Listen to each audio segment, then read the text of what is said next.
This video is a review of the Velotric Discover 2 e-bike. I'm going to discuss the features, unbox, go over the controls and settings, demonstrate the app, and find my future, test the acceleration, max speed, and brakes, and review the e-bike. The Discover 2 has a 750 watt rear hub motor with a max speed of 28 miles per hour or 45 kilometers per hour. I personally tested it to 31 miles per hour. It has a thumb throttle, 48 volt, 14.7 amp hour Samsung or LG battery with a range of up to 75 miles or 120 kilometers, torque sensor, front and rear hydraulic disc brakes, 27.5 by 2.4 inch tires, headlight, taillight, turn signals, and weighs 63 pounds or 28 kilograms. Additional specs can be found in the description section below. When Velotric reached out to me to review their Discover 2, they provided a content guide which had a lot of useful information that I want to share with you guys. For those of you who are not familiar with Velotric, it's an e-bike brand founded by a guy named Adam, who was a former co-founder of Lime. It's a company that provided a lot of rideshare scooters in urban cities, and their team is from brands like Lime, Giant, Specialized, and Decathlon. They claim to be the fastest growing e-bike brand in the US and have over 500 partnerships with independent bike dealers in the first half of 2023. What I like about their company is that they have their own manufacturing and design team with 42 utility model patents, appearance design patents, software copyrights, and proprietary drive systems, meaning they can fix issues quicker, create faster iterations of products, have better quality control, and seamless communication between customers and dealers and product engineers. What I found from testing the product is that the e-bike is very responsive and very smooth compared to other e-bikes that I've tested. I've tested over several dozen e-bikes, and a majority of them feel like overseas products that were slapped together and rebranded. And this one just feels very smooth and works. The launch MSRP is $16.99. For the range, it goes up to 75 miles. It has a 14.7 amp hour battery that is a Samsung or LG cell, has a 750 watt rear hub motor that has 75 newton meters of torque. The speed you can adjust from 12 to 28 miles per hour. I personally tested it to 31 miles per hour, and you can change the class from 1, 2, or 3. It has a torque sensor, has 15 levels of pedal assist. There's 5 levels, but there's 3 different modes, so that's how they got 15. It's also waterproof. The battery is IPX7 rated, and the e-bike is IPX6 rated. If you guys are wondering what's the difference between the Discover 1 and Discover 2, the Discover 2 is $100 more. It has a torque sensor, meaning that when you pedal, the motor senses how much effort you're putting in and adjusts the speed accordingly. For a cadence sensor, it has magnets. When it detects that there's motion, then the motor will kick in. A torque sensor is typically more accurate, so when you stop pedaling, the motor will stop, but it's also more tiring. It's also more expensive. A cadence sensor is easier to use in my opinion. If you're trying to use pedal assist without much effort, you can just pedal normally and it'll keep that max speed. But with a torque sensor, you have to put in effort. For the Discover 2, it has a 750 watt motor. The Discover 1 has a 500 watt motor. It also has 75 newton meters of torque, whereas the Discover 1 has 65. It also has IPX6 ratings for both, but the battery is IPX7 rated on the Discover 2. You can go 75 miles. The Discover 1 can go 65. The speed also increased from 25 miles to 28. There's 15 levels of pedal assist versus 5. It has an 8-speed shifter versus 7. It's class 1 through 3 versus 2. It has a 3.5 inch TFT screen versus LCD. It also has cruise control and also works with the Velotric app and the Apple Find My feature, which I'll demonstrate in this video. It's also able to pull 880 pounds, and I'll show you this video.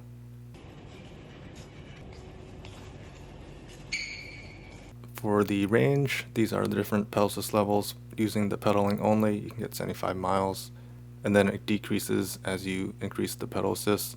Then for the throttle, these are the expected mileage. This is a chart of the power versus speed. I assume this is in newton meters, and this is in kilometers per hour. There's different modes. Boost is in orange, trail is in blue, and eco is in green. So the lowest line, I assume, would be pedal assist 1, 2, 3, 4, 5. So you can see what the power is at different speeds for the different modes and different pedal assist levels.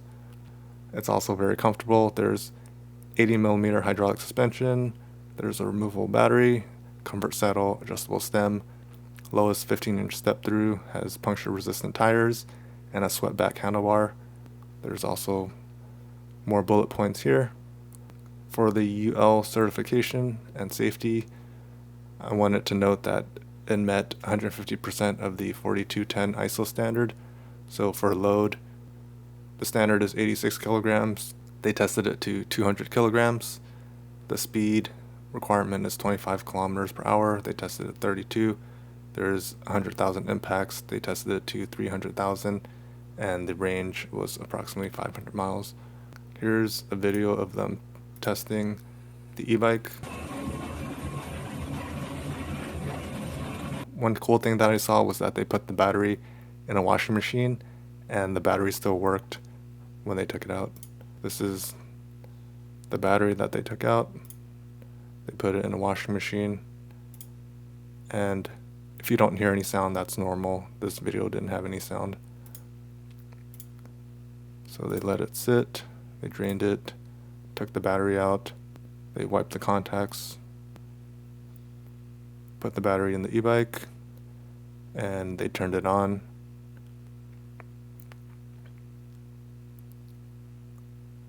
And it worked, which was very surprising to me, because usually when you drop a battery in water, it shorts it. It also has turn signals, brake lights, headlight. You can turn the throttle limiter on and off. Here's some other safety comparisons. There's a Find My feature through Accel, 46 teeth chainring, hydraulic disc brakes, safety comparison of different e-bikes. These are the colors that it comes in. These are the available accessories.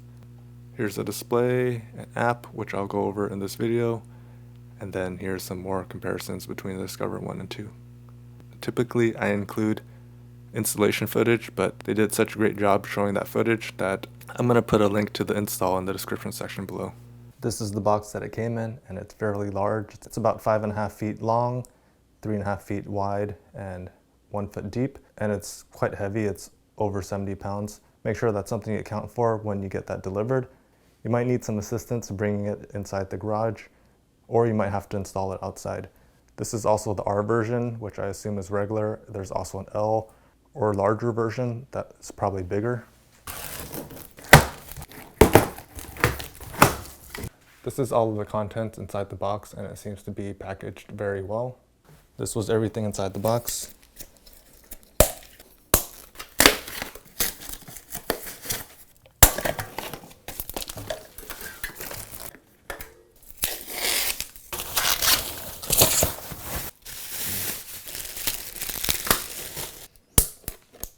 I took all the foam and zip ties off, and also came with this box that's labeled very nicely. There's box number 1, which is manual and tools. This is the owner's manual. And then there's a bag of tools. Number 2 is the pedals. Number 3 is the accessories. There's the display, some cable management, and then the light. There's also a pair of reflectors and the bell. And box number 4 is the charger. This is the charging brick. Looks like there's also a charging mount. That's pretty nice, so you could put it on drywall or something and charge it. Let's take a look at the battery. There's 2 keys by the handlebar. We'll insert one in this slot here. If we turn it clockwise, the battery will pop open. This is the side of the battery. This is the bottom of the battery. And there's some information here, like the quick battery troubleshooting, the percentages. This is the charging port over here. This is the contacts on the bottom. In order to activate the battery, you can keep it in here and charge it for at least 5 seconds. Or you can press this button. Originally, when I tried pressing it, nothing happened. I had to press and hold it for at least 5 seconds, and then these lights showed up. So there's supposed to be 5 lights. Right now there's 4. It's 60 to 80% charged. And then this is the other side where it locks. This is the other side of the bike. There is a flap here where you connect the charger, and this is the other end of the plug, and it looks like there's only one direction that this can go in because of the way it's designed. Let's plug the other end into the outlet, and then you'll see this light. If it's red, it's charging. If it's green, it's fully charged. The display came up and it tells you the battery percentage, which is nice. These are the parts of the handlebar. Starting from the left side, we have the front hydraulic brake lever. We have the controls, the thumb throttle, a bell. This is the display, the headlight reflector, 8-speed shifter, rear brake lever, and then we have the grips. On the display, there's a QR code to register the warranty, and then you can peel that off.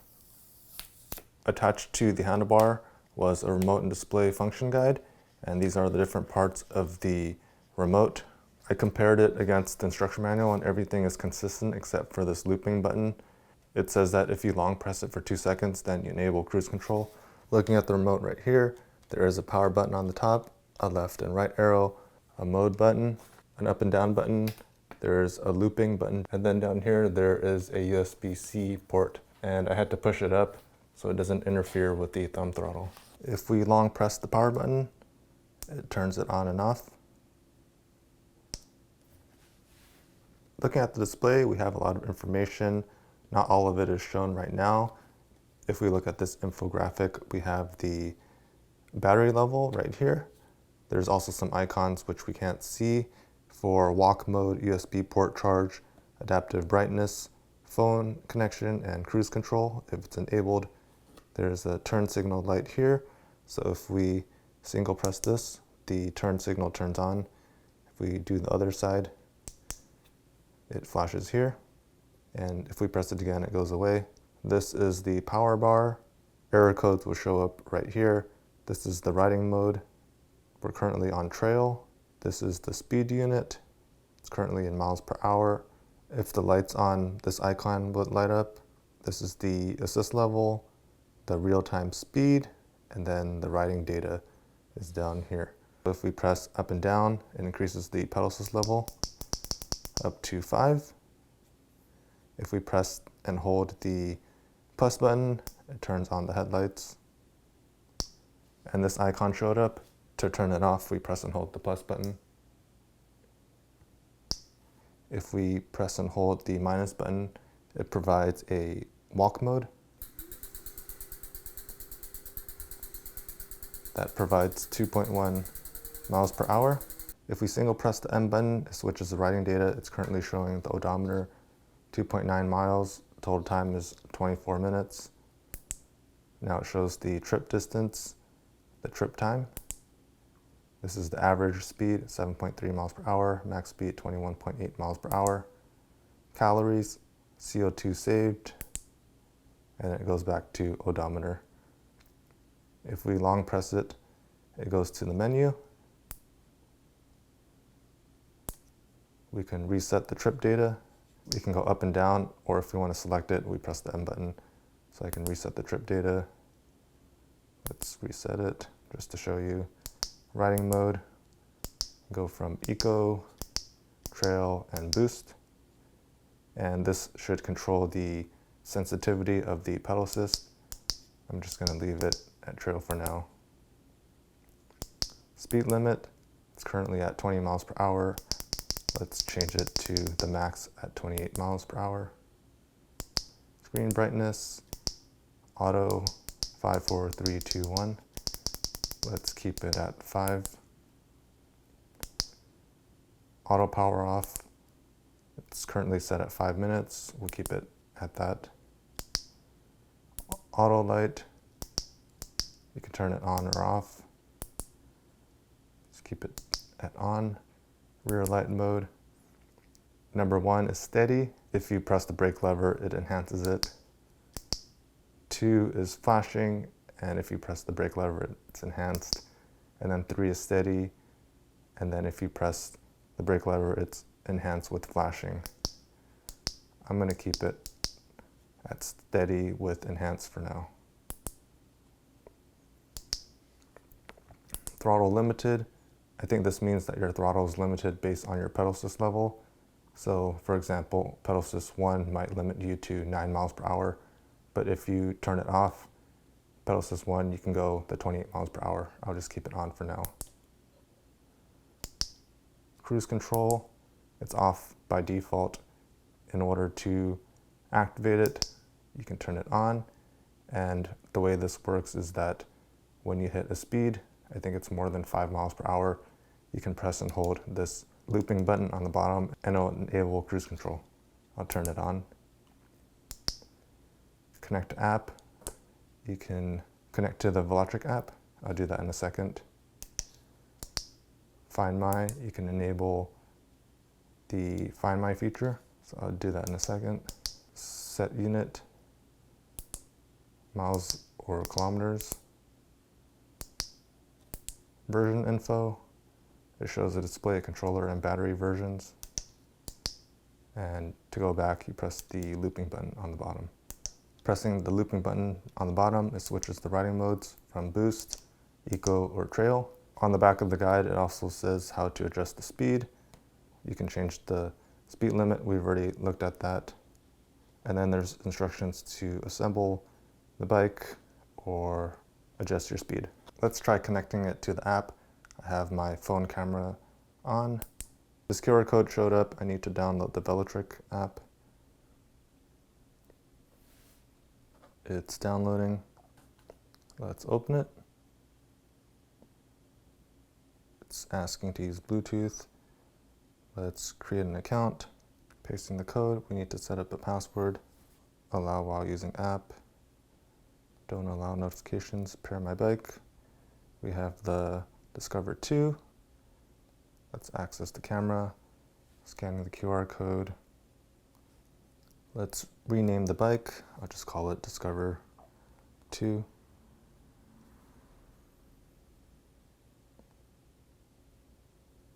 So let's take a look at this app. Starting from the top right, we have our email, my rides, there's account, unit, data synchronization, app info, about vehicle, and then help. Going back to the main menu, we can see that there's 100% battery, there's 3 miles on the odometer. We can start riding, and this tracks your ride. You can also go to bike settings. There's the nickname, the riding mode. You can go from eco, trail, or boost. Adjust the screen brightness, adjust the speed limit, auto power off, auto light, cruise control, throttle limit, unit, firmware update. Looks like the controller needs to be updated, so I'll do that. And it's updating. It says update failed. Let's try again.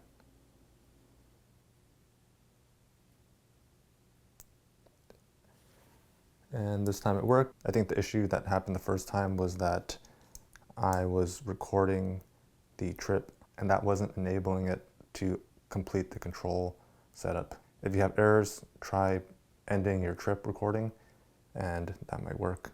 So let's connect to it again. And we're successfully connected. Going back to the main menu, that's everything that I see that you can do from the app. It seems like you can do everything without the app except for recording your trip and updating the firmware. Now that I'm in Find My, I'm going to open the Find My app, add other item. Now it's searching. I'll press the M button to enable Find My, and you should hear a beep coming from the bike. It's searching for items. It found the Velotric. Let's connect to it. It automatically assigns a name. Let's continue. Let's just continue. Agree. If we press play sound, we can hear the speaker going off on the actual e-bike, and it's noticeably louder than the Thunder ST1 I reviewed in the past, but I think if it was a pretty loud setting, it'd still be hard to hear.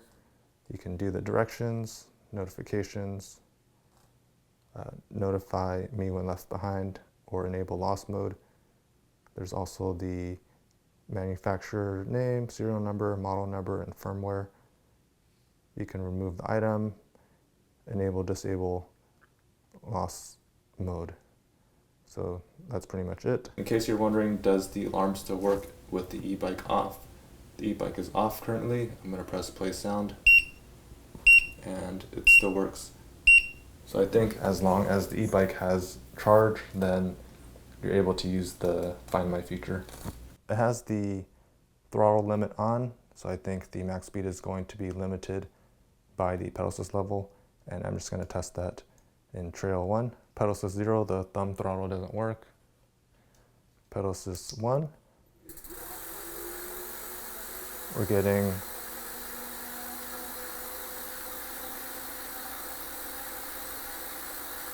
14.9, 15 miles per hour. Pedal assist 2 is 17.2. Pedal assist 3 is 22. Pedal assist 4 is around 25, 26. Pedal assist 5 is 28, 30, showing 30.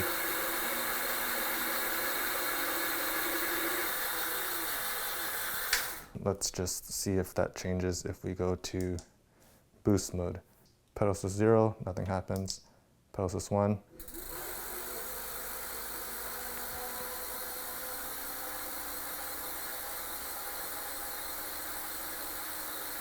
$15.4.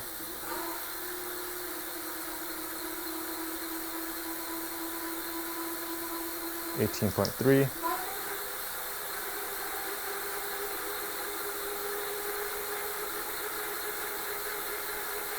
$23.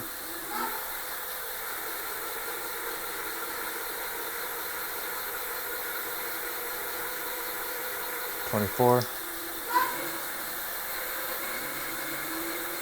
$30. Let's try eco mode just to see if anything changes.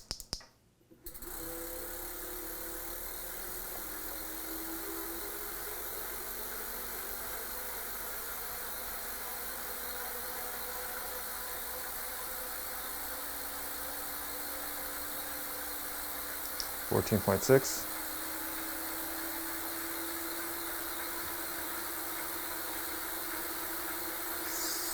$17.5.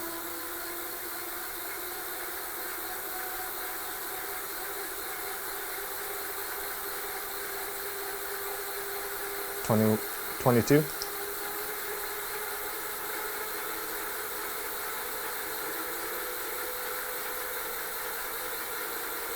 $25.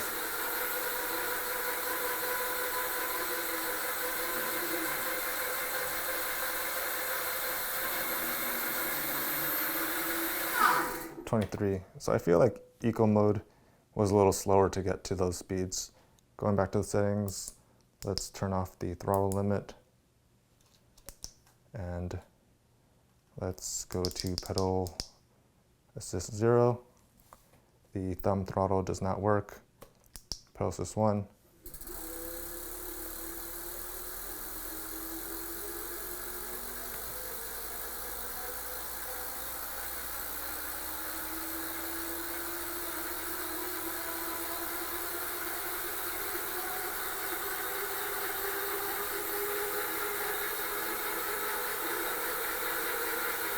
The speed is continuing to climb.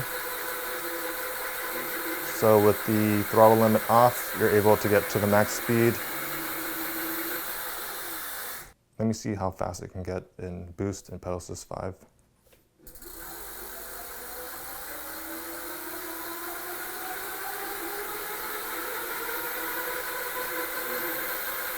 And it gets there noticeably faster. I'm going to turn the throttle limit back on. In order to turn the unit off, we press and hold the power button. I'm going to test the acceleration max speed in the 5 different pedal assist levels with pedaling only and then throttle only. There's different modes.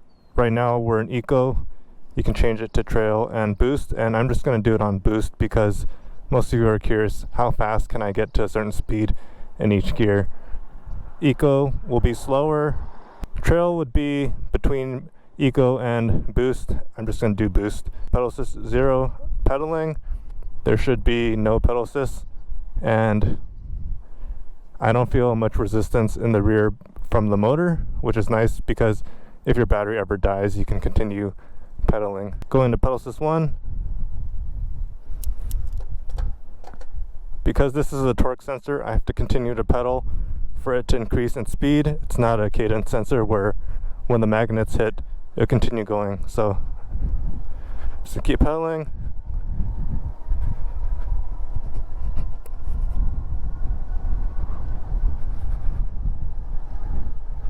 And I'm getting 24 miles per hour before the street ended. I have a feeling that all of the pedal assist levels are going to be the same, except it might get to that max speed a little faster. So pedal assist 2.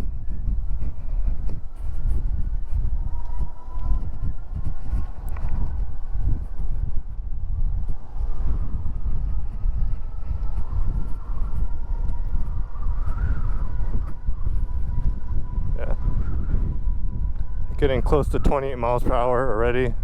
Pedal assist 3.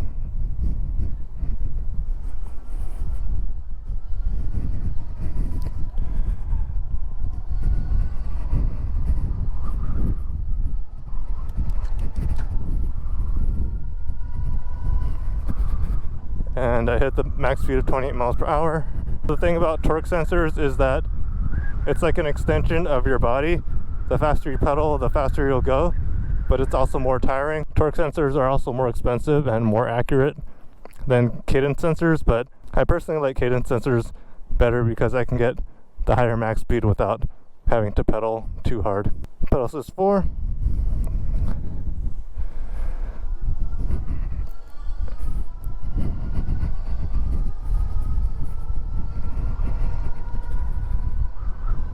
And I already hit the max speed.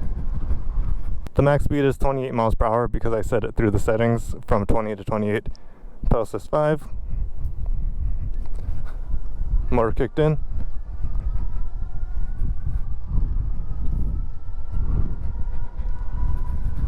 And I hit 28 miles per hour.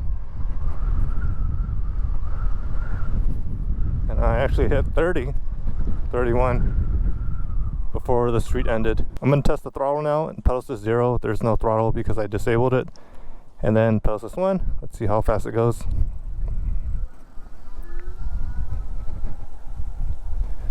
So it looks like the motor kicked off around 15.4 miles per hour. Pedal assist 2.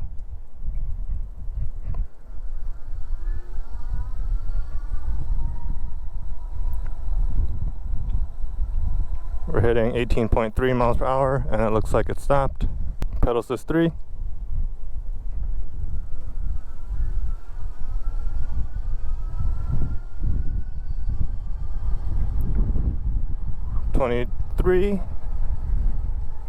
It's capping out at 23.3 miles per hour.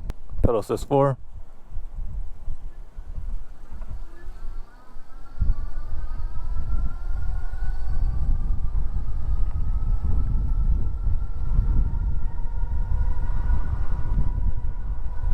We're hitting 27 miles per hour. Pedal assist 5.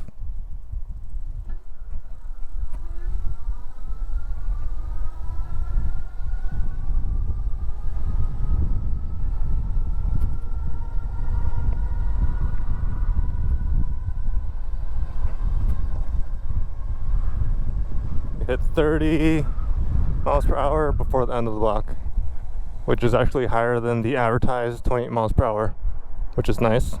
We're going to test the cruise control now. I'm holding a steady speed. I'm going to press and hold the looping button, and that cruise control icon came up. So I'm not touching anything, and it's holding that speed. To turn it off, I think you can press and hold the cruise button or press the brakes. the cruise control disabled. Now I'm going to test the brakes. I'm going to hit the max speed and then slam on the brakes and see how soon it stops. At the first cone,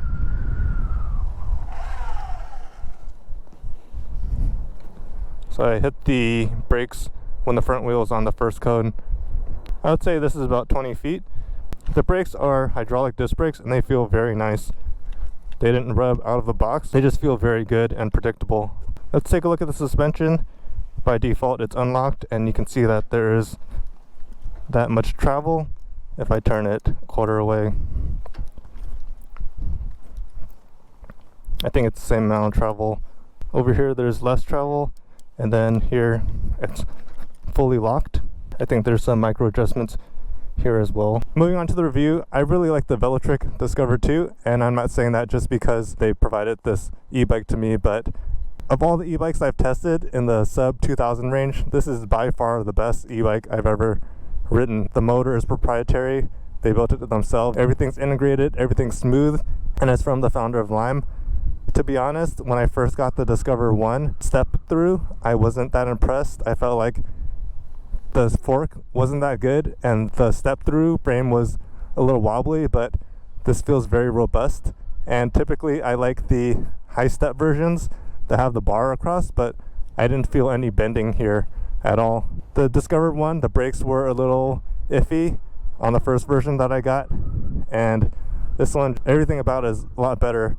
The first one also only went up to 20 miles per hour and had a 500 watt motor. This has a 750 watt motor and it goes up to 28 miles per hour. On paper I actually did 30-31. The build quality is top notch. The hydraulic disc brakes work very well, and even the packaging, it was packaged very well with high quality cardboard. I like that it has turn signals, and a lot of e-bikes don't have that. There's different settings where you can have the brake light flashing, strobing, and different things through the app, and also has the Find My feature built in, which is very nice, and it's only $100 more than Discover 1. Unless there's a big sale on the Discover 1, I would say pay $100 more and get this version. If you have a Discover 1 already and you're wondering if you should upgrade, if you're tight on money, just ride the other one until the battery breaks and other things fail. If you're going to get another e-bike anyway, you should get this one. The battery is waterproof. They have a video where they put it in a washing machine and after the cycle it still worked, which is amazing. And then the whole bike frame is also waterproof. When it's dirty you can use a pressure washer and it should still work. It can also haul a lot of weight. In terms of suggestions, I really don't have any suggestions. I feel like they've improved a lot since the first one, and there's nothing really bad to say about it.